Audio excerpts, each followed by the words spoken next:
ഞങ്ങളിപ്പോൾ ഒരു 3 വർഷങ്ങളായിട്ട് അരുണാചൽ പ്രദേശിലാണ്. അതിനു മുമ്പ് ഒരു 6 വർഷം ആസാമിൽ നിന്ന കഥകളൊക്കെ ഞാൻ എൻ്റെ പല വീഡിയോസിലും പറഞ്ഞിട്ടുണ്ട്. ഇപ്പം ആ കഥകളിൽ പറഞ്ഞ ആസാമിൽ ഞങ്ങൾ നിന്ന സ്ഥലത്തേക്കാണ് ഈ യാത്ര. നമുക്കിപ്പോൾ അരുണാചലുള്ള പോലെ തന്നെ വലിയൊരു ഫാമിലി സർക്കിൾ ആസാമിലും ഉണ്ട്. പലരും അവിടുന്ന് ട്രാൻസ്ഫർ ഒക്കെ ആയി പോയി. എങ്കിലും നമ്മുടെ കുറേ ഫ്രണ്ട്സൊക്കെ ഇപ്പോഴും ആസാമിലുണ്ട്. അപ്പം നമ്മൾ അവരെ മീറ്റ് ചെയ്യാൻ വേണ്ടിയിട്ട് പോവാണ്. ഇടയ്ക്ക് നമ്മൾ ഡ്രൈവ് ചെയ്ത് ദിബ്രുഗഡിൽ എത്തിയപ്പോൾ ഒരു ബ്രേക്ക് എടുത്തതാണ് അയ്യൻ്റെ ഫ്രണ്ട്സിന് കുറച്ച് ഗിഫ്റ്റൊക്കെ വാങ്ങിക്കാൻ വേണ്ടിയിട്ട്. ഞാനും അബിയും റിലേഷനിലായിട്ട് ഇപ്പം 16 വർഷങ്ങളായി. കല്യാണം കഴിഞ്ഞിട്ട് 8 വർഷങ്ങൾ കഴിയും. ഞങ്ങളുടെ കല്യാണമൊക്കെ ഭൂകമ്പം സൃഷ്ടിച്ച വലിയ കഥയാണ്.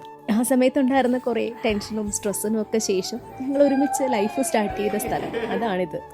നമ്മൾ തന്നെ എപ്പോഴും പറയാറുണ്ട് Assam is our second home. അപ്പോൾ വീട്ടിലേക്ക് തിരിച്ചു വരുന്ന ഒരു ഫീലായിരുന്നു കേട്ടോ ഇങ്ങോട്ടേക്ക് എത്തിയപ്പോൾ. നമ്മുടെ ഫ്രണ്ട്സിനെ മീറ്റ് ചെയ്യുന്ന എക്സൈറ്റ്മെൻറ്റും പിന്നെ നമ്മൾ താമസിച്ച ഒരു സ്ഥലത്ത് തിരിച്ചു ചെല്ലുമ്പോൾ നമുക്കൊരു നൊസ്റ്റാൾജിയ ഉണ്ടാവുമല്ലോ, അതും എല്ലാം കൂടി ആയിട്ടൊരു മിക്സ്ഡ് ഇമോഷനായിരുന്നു.